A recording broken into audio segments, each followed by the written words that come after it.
On a chilly autumn morning in downtown Seattle, Marcus Chen stepped out of his sleek black Tesla, his designer shoes clicking against the wet pavement. At 42, he had achieved what most people only dreamed of, founding and running Cloud Tech Solutions, a company valued at billions of dollars. Yet, like every other morning, he craved the simple pleasure of his favorite breakfast sandwich from the corner cafe, the Daily Grind. The cafe's bell chimed as Marcus pushed open the door, bringing with it the familiar aroma of freshly ground coffee and baked goods. Sarah, the usual morning cashier, greeted him with a practiced smile. "The usual, Mr. Chen?" Marcus nodded, his mind already on the morning's meetings. He barely noticed when a new employee handed him his order, though something about the man's smile seemed off. The breakfast sandwich, wrapped in crisp white paper, felt warm in his hands as he found his regular spot by the window. Outside, the city was coming to life. Business people hurried past with their umbrellas and briefcases, while street cleaners cleared away the remnants of the previous night. Marcus unwrapped his sandwich, the steam rising invitingly from the freshly toasted bread. Just as he lifted it to his mouth, a commotion erupted near the cafe's entrance. A small figure burst through the door, causing the bell to jangle violently. "Stop! Don't eat that!" The voice was young, desperate, and surprisingly loud for its size. Marcus froze, the sandwich inches from his lips, as a boy no more than 12 raced toward his table. The child's appearance was striking, not because of any particular feature, but because of how desperately he needed care. His dark hair was matted and unwashed, his jacket several sizes too big and riddled with holes. The shoes on his feet were held together with duct tape, and his face bore smudges of dirt that couldn't hide his earnest expression. "Please, mister," the boy gasped, out of breath from running. "You can't eat that sandwich. You just can't." His voice cracked with urgency. The cafe had gone silent. Every customer and employee stared at the scene unfolding before them. Sarah stepped out from behind the counter, her face flushed with embarrassment. "I'm so sorry, Mr. Chen. I'll call security right away." Marcus raised his hand to stop her. Something in the boy's eyes caught his attention, not desperation for attention or the hope of a handout, but genuine fear and concern. The child was trembling, either from the cold or from anxiety, but his gaze remained steady. "Why shouldn't I eat it?" Marcus asked quietly, lowering the sandwich to his plate. The boy glanced nervously at the counter, then leaned closer to whisper, "I saw him do it. The new guy, he put something in the food when nobody was looking, but only in yours. He was muttering about rich people and teaching them a lesson." The boy's hands twisted the hem of his oversized jacket as he spoke. Marcus studied the child's face carefully. In his years of business, he'd become skilled at reading people, at detecting lies and manipulation. But in this boy's eyes, he saw only truth and fear for a stranger's safety. Sarah approached again, this time with the cafe manager. "Young man, you need to leave right now," the manager said firmly. "Wait," Marcus interjected, his voice carrying the authority that had helped him build his empire. "What's your name?" "Tommy," the boy answered, his shoulders hunching slightly. "Tommy Wells." "And you're absolutely sure about what you saw, Tommy?" Tommy nodded vigorously. "I've been sitting outside since sunrise. I saw everything through the window. You didn't see me because, well, people don't usually notice me much." The last words came out barely above a whisper. Marcus stood up, his full height imposing but his manner gentle. "Sarah, please call the police. And make sure that new employee doesn't leave." He turned to Tommy, who had started to back away. "Please stay, Tommy. The police will need to hear what you saw." The boy hesitated, his body tense like a scared animal ready to bolt. Years of street survival had clearly taught him to avoid authorities. But something in Marcus's expression, perhaps the sincere gratitude or the lack of judgment, made him stay. As the cafe erupted into controlled chaos, with the manager detaining the suspicious employee and Sarah calling the police, Marcus watched Tommy sink into a nearby chair. The boy's eyes darted between the exits, but he remained seated, his thin frame shivering slightly in the air-conditioned space. Marcus removed his expensive suit jacket and gently placed it around Tommy's shoulders. "Thank you," he said simply. "You might have just saved my life." Tommy looked up at him, surprised by the gesture, and for the first time, a small smile crossed his tired face. The next hour passed in a blur of police activity and witness statements. The cafe had been cleared of customers, leaving only Tommy, Marcus, the staff, and 4 police officers. Detective Lisa Martinez sat across from Tommy, her notebook open as she gently questioned him about what he'd seen. "Tell me exactly what you observed this morning," she said, her voice kind but professional. Tommy's hands clutched the edges of Marcus's suit jacket, which still hung around his shoulders like a protective shield. "I was sitting by the flower planter outside. It's warm there because of the heating vent," he explained, his voice small but clear. "I saw him come in early, before the other workers. He was wearing the cafe uniform, but I'd never seen him before." As Tommy described the suspicious employee's actions, the furtive glances, the small vial he pulled from his pocket, the way he'd specifically waited for Marcus's order, the detective's expression grew more serious. In the background, other officers were already reviewing the cafe's security footage. Marcus stood nearby, watching the scene unfold. The suspect, now identified as James Porter, was being held in a police car outside. Through the cafe window, Marcus could see the man's angry expression, a stark contrast to the friendly smile he'd worn earlier. "Mr. Chen," Detective Martinez turned to him. "Do you have any connection to James Porter?" Marcus shook his head. "I've never met him before today, but," he paused, remembering something. "Last month, CloudTech had to lay off some employees from our local office. I believe his sister might have been among them." A young officer approached with a tablet. "Detective, we've confirmed the substance in the sandwich. It's a concentrated industrial cleaning solution. If consumed, it could have caused severe internal injuries." Tommy flinched at these words, and Marcus felt a surge of gratitude toward the boy. Without his intervention, this morning could have ended very differently. "Tommy," Detective Martinez said gently, "you've done a very brave thing today, but I need to ask, where are your parents? Do you have someone we can call?" The boy's shoulders tensed, and his eyes darted toward the door. Marcus recognized the look. It was the same expression he'd seen on cornered startup founders just before they tried to make a run for it. "My mom's gone," Tommy whispered, his fingers twisting the jacket's fabric. "She died 2 years ago. And my dad, I never knew him." "Are you in the foster system?"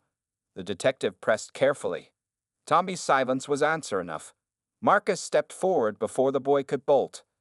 "Detective, if I could have a moment with Tommy, perhaps we could get him something to eat first. He's been here helping us all morning." The detective nodded understanding, and Marcus guided Tommy to a quiet table away from the police activity. Sarah, who had been hovering anxiously nearby, quickly brought over a plate of fresh pastries and hot chocolate. "You don't have to run," Marcus said quietly, watching Tommy wrap his hands around the warm mug. "I know you're probably scared of being put back in the system, but maybe we can figure something out."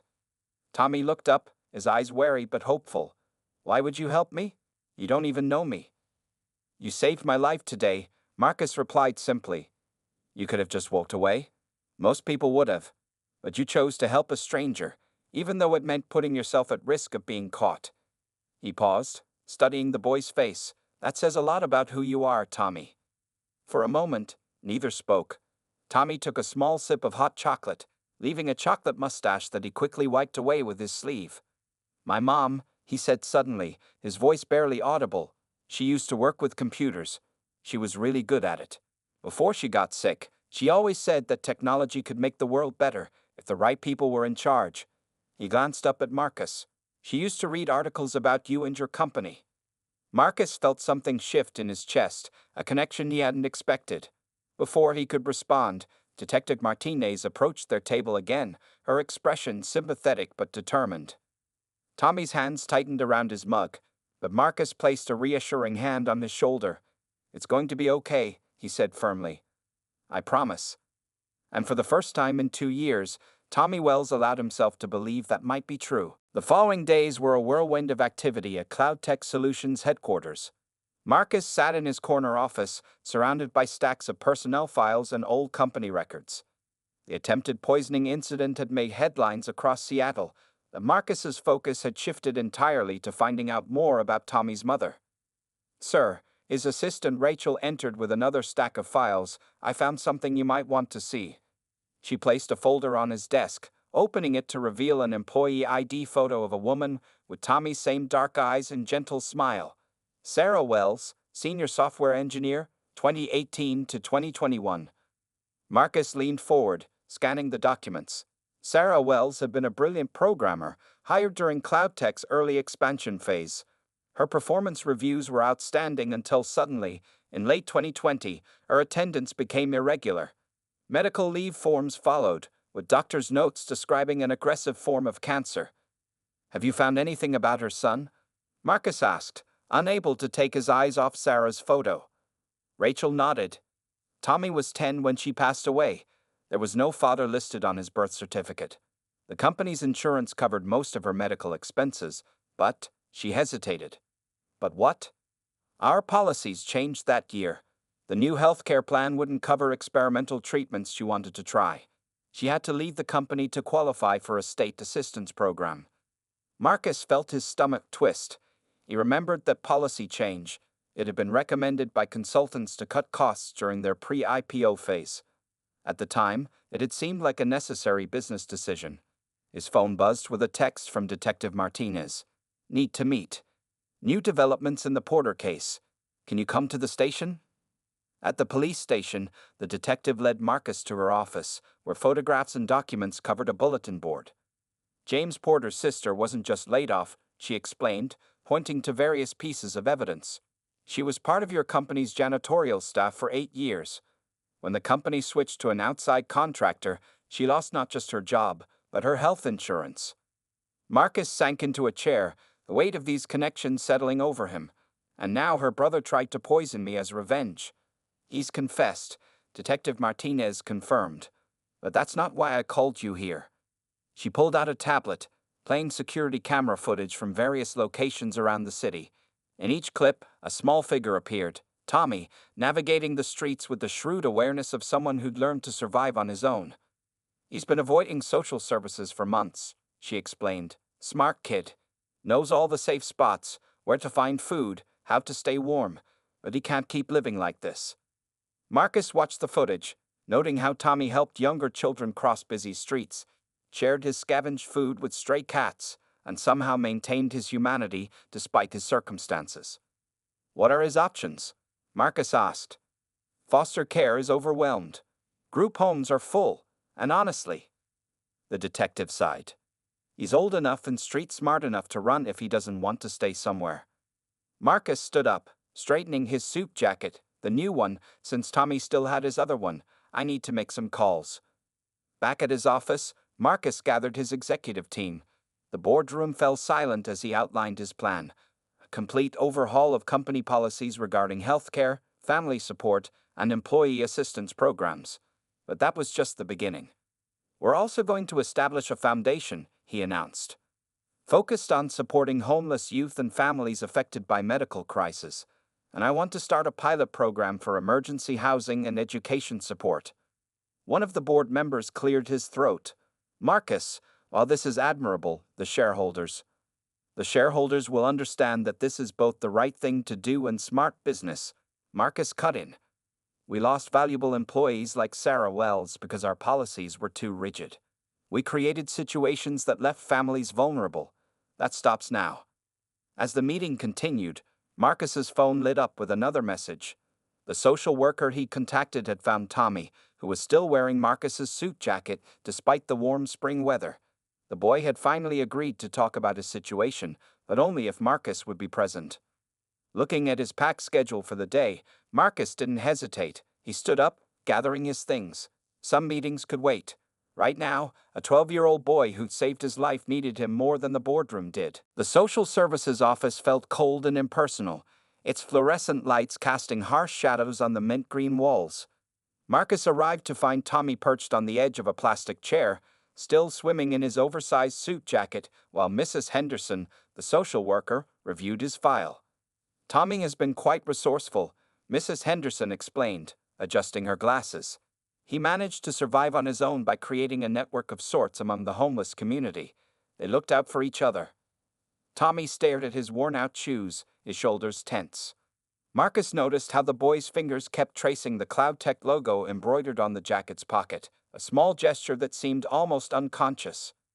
"I found something interesting," Mrs. Henderson continued, pulling out a worn notebook from Tommy's belongings.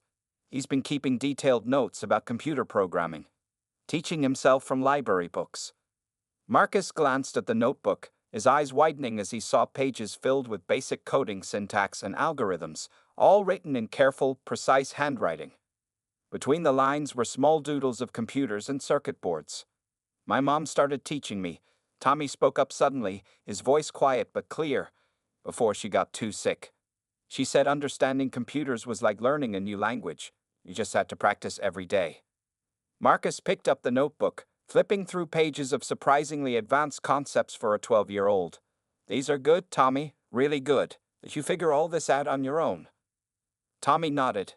The public library has computers you can use for an hour each day. I've been practicing when I can. The librarians are nice.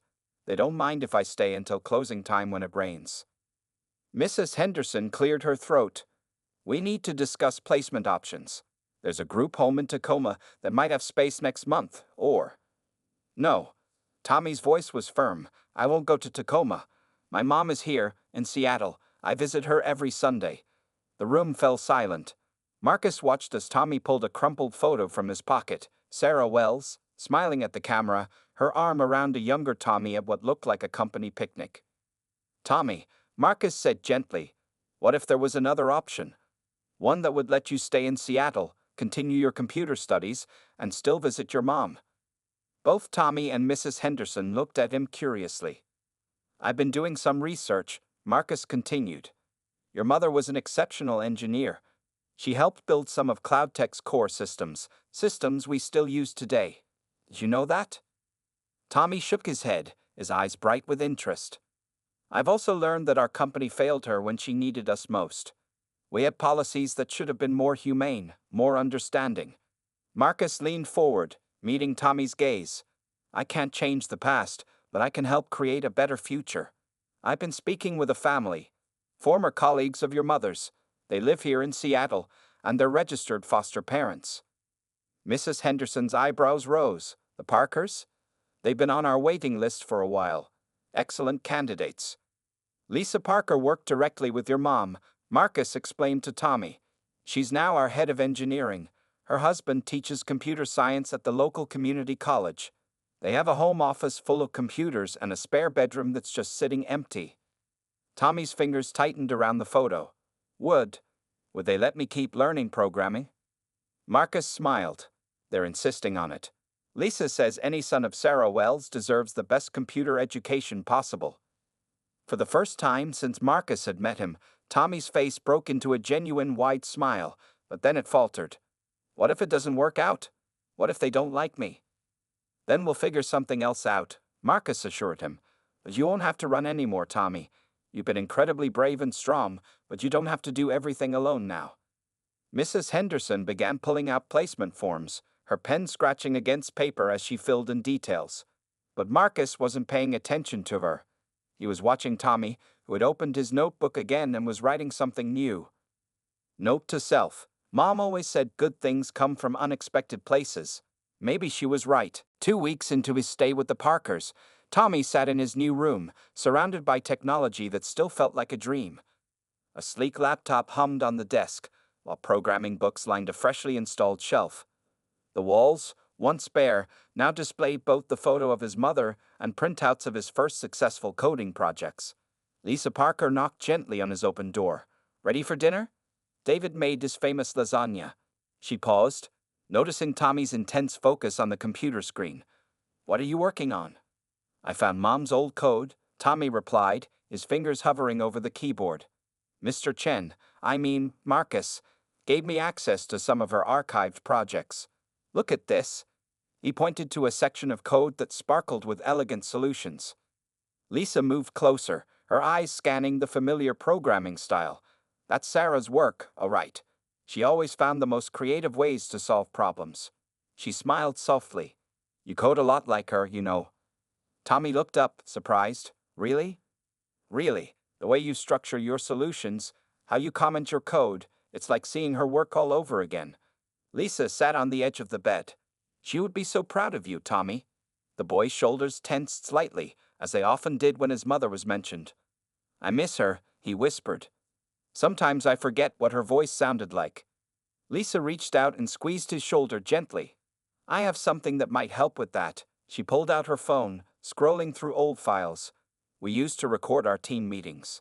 Here's one from a project review.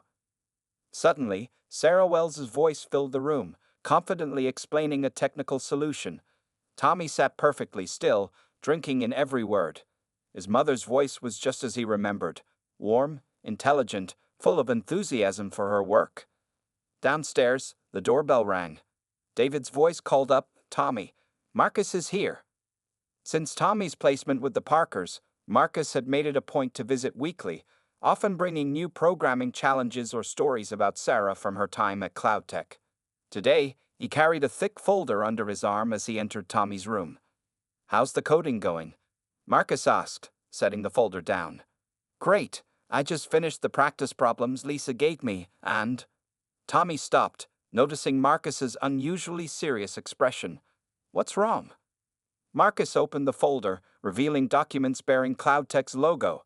I've been doing a lot of thinking about what happened with your mom's healthcare coverage, about how company policies can affect real people's lives.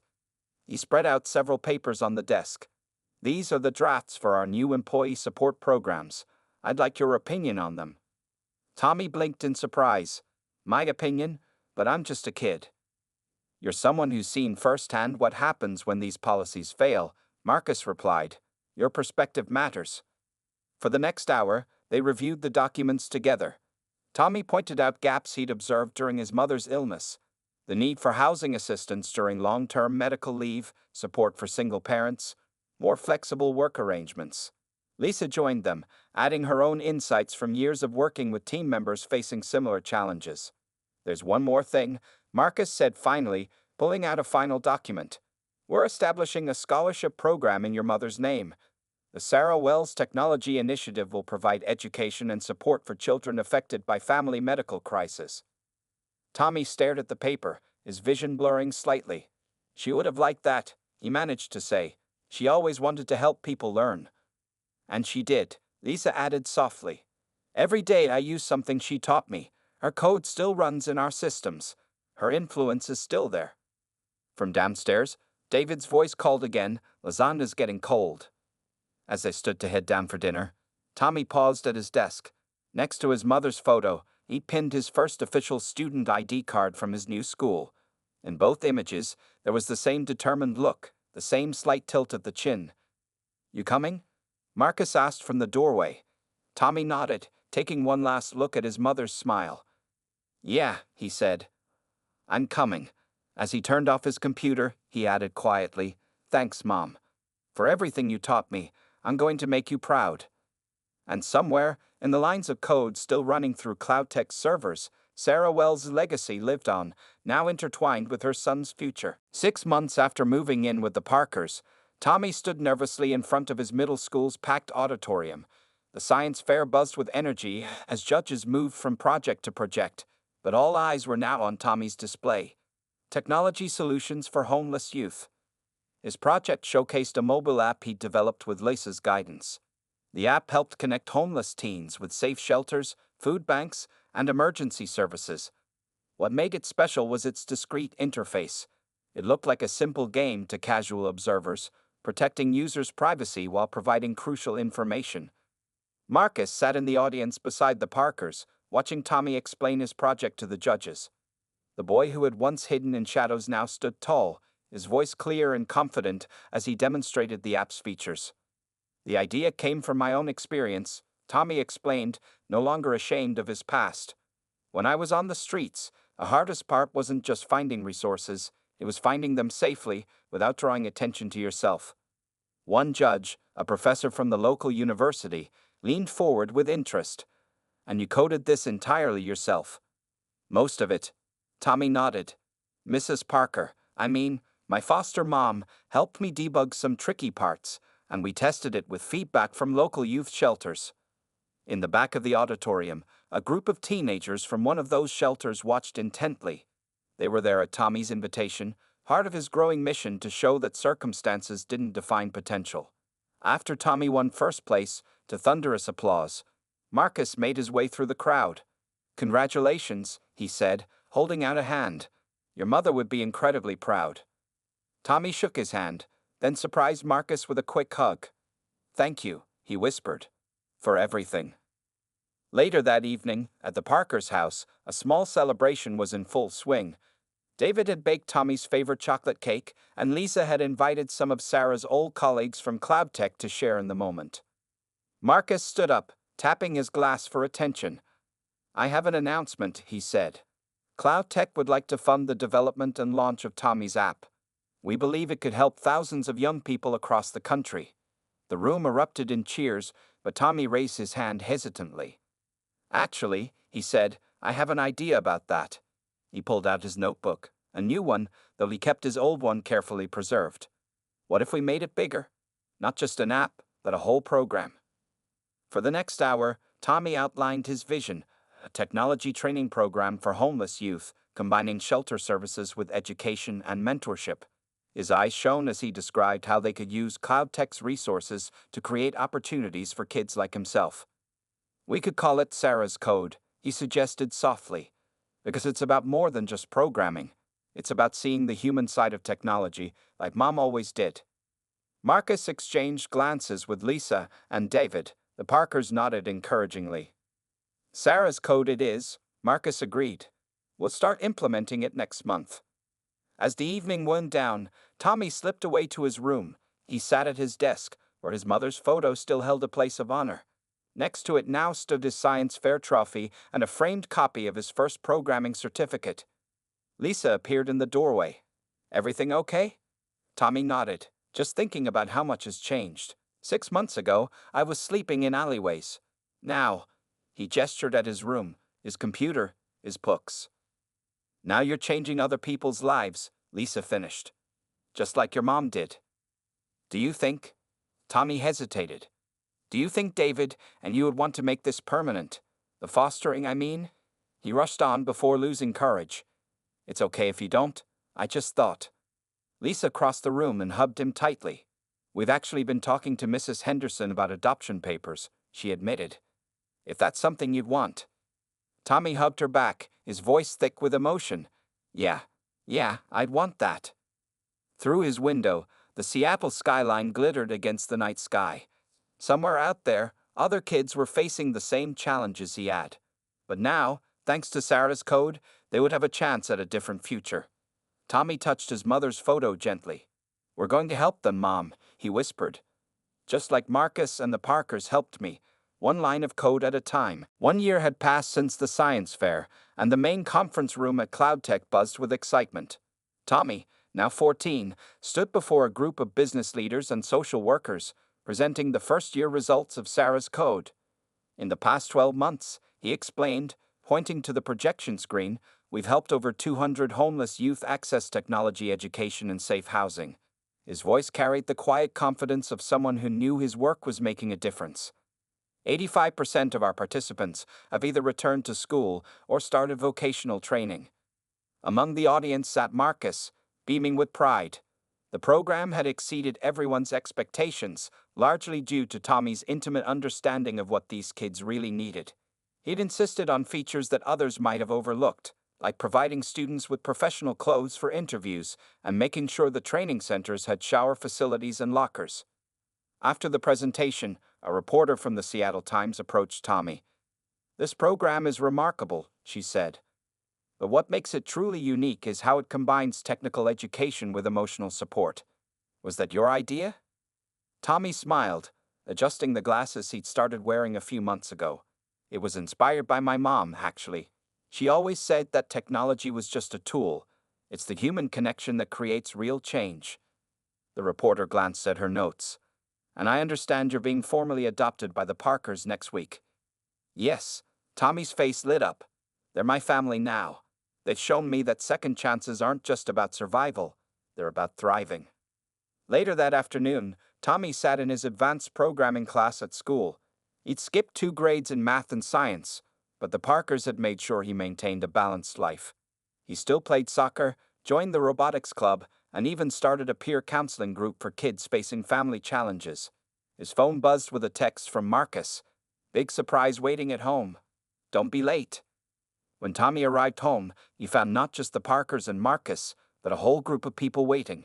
Representatives from 3 major tech companies stood in the living room, along with Mrs. Henderson and several of the teens from Sarah's Code. "What's going on?" Tommy asked, setting down his backpack. Marcus stepped forward. "Sarah's Code has caught national attention. These companies want to implement the program in their cities. They're offering to fund expansion to 10 new locations." Tommy's eyes widened. 10 new cities? "And that's not all," Lisa added, holding up an envelope. "Show him Marcus." Marcus handed Tommy an official-looking document. "Cloud Tech is establishing a permanent foundation to support Sarah's Code. We want you to be on the board of directors, the youngest in corporate history." "But I'm just 14, Tommy protested. David laughed. "A 14-year-old who's helped more people in 1 year than most do in a lifetime." Mrs. Henderson stepped forward. "The Social Services Department is also adopting your program model. Your ideas about combining technology education with social support are changing how we approach youth homelessness." Tommy sat down heavily on the couch, overwhelmed. On the wall behind him hung a new family portrait. Tommy with Lisa and David, taken just last week. Next to it was the old photo of his mother, her smile seeming brighter somehow. "There's one more thing," Lisa said softly. She handed him another envelope. Inside was a letter from the Dean of Computer Science at the University of Washington. They were offering Tommy early admission to their summer coding program for gifted students. "Your mom went through this same program," Marcus explained. "She set records that still stand. Now you'll have the chance to follow in her footsteps and create your own path." Tommy looked around the room at all these people who had become his extended family. At the teens from the program who now had hope in their eyes. At the Parkers, who had opened their hearts and home to him. At Marcus, who had seen potential in a scared homeless boy. "Mom always said that everyone deserves a chance to rewrite their story," Tommy said finally. "I guess that's what we're doing. Helping people write new code for their lives." As the group celebrated, Tommy slipped away for a moment to his room. He opened his old notebook, the one from his homeless days, and wrote one final entry. "Dear Mom, remember when you said technology could change the world if the right people were in charge? I think I finally understand what you meant. It's not about being in charge. It's about using what we know to help others. Your code lives on, Mom, in me, in Sarah's Code, in every life we touch. I love you." 5 years had passed since that first encounter at the Daily Grind Cafe. On a bright spring morning, 19-year-old Tommy Wells Parker stood at his mother's grave, placing fresh flowers beside the headstone. The morning dew sparkled on the grass, and cherry blossoms floated gently in the breeze. "You won't believe what happened, Mom," he said softly, adjusting his graduation cap. "I finished high school and college at the same time. Dual enrollment worked out pretty well." He chuckled, remembering how his mother had always said he'd do great things if given the chance. Behind him, a small group waited respectfully. Lisa and David Parker, now officially his parents for 3 years. Marcus Chen, his mentor and friend, and Julie, a young woman who had been one of the first graduates of Sarah's Code. Sarah's Code had grown beyond anyone's expectations. What started as a simple app and education program in Seattle had expanded to 30 cities across the country. Over 3,000 young people had found their way off the streets and into technology careers through the program. "The foundation is thriving," Tommy continued, speaking to his mother Stone. "Remember that app I made for the science fair? It's helped connect over 10,000 kids with safe housing and education. But the best part?" He smiled. "Every single graduate of Sarah's Code becomes a mentor to someone else. Your legacy keeps growing." Marcus stepped forward, placing his own flower on the grave. "We miss her," he said quietly. "Cloud Tech has never had another engineer quite like Sarah." Tommy nodded, then reached into his pocket and pulled out a small, worn notebook, his original programming journal from his days on the street. "I'm donating this to the Foundation's museum," he explained. "They're creating an exhibition about the history of Sarah's Code, but I wanted to show it to Mom first." Lisa wrapped an arm around her son's shoulders. The adoption had made official what they'd all known in their hearts. Tommy was a Parker, but he kept the Wells name too, carrying both his past and his future with pride. Julie stepped forward, her own graduation tassel swinging in the breeze. "Tommy, we should head to the ceremony," The other graduates are waiting. Today wasn't just Tommy's graduation, it was the largest graduation ceremony in Sarah's code history. 50 young people who had once been homeless would receive their technology certifications, with many already having job offers from major tech companies. "Just a minute," Tommy said. He placed his old notebook gently against the headstone. "Mom, I never got to show you my first programs. Now thousands of kids are learning to code because of you. Because you taught me that technology wasn't just about computers, it was about helping people." As they walked back to their cars, Tommy's phone buzzed with messages from graduates across the country. Sarah's code alumni always stayed connected, supporting each other through a network that was part professional, part family. The graduation ceremony was held in CloudTech's main auditorium. Tommy, as the keynote speaker, took the stage to thunderous applause. Looking out at the sea of faces, graduates, mentors, business leaders, and social workers, he felt his mother's presence stronger than ever. 5 years ago, he began, "I was a homeless kid who stopped a billionaire from eating a poisoned sandwich." Laughter rippled through the crowd. But that's not the real story. The real story is about my mother, Sarah Wells, who taught me that everyone deserves a chance to change their story. It's about the Parkers, who showed me that family can be found in unexpected places. It's about Marcus Chen, who looked past a dirty, scared kid and saw potential. He paused, his voice growing stronger. But mostly, it's about all of you. Every graduate here has their own story of transformation, and now you'll go out and help others transform their lives too. That's the true legacy of Sarah's Code. Not just the technology we learn, but the lives we change. As the graduates threw their caps in the air, Tommy felt a deep sense of peace. His journey from that desperate morning at the cafe had come full circle. He was no longer just the homeless boy who saved a billionaire. He was living proof that one act of courage could spark a movement of change. Back at his mother's grave, the old notebook rested against the stone, its pages containing the first lines of code that would eventually help thousands find their way home. On the headstone, Sarah Wells's dates were followed by a simple epitaph: "Her code lives on in every life she touched."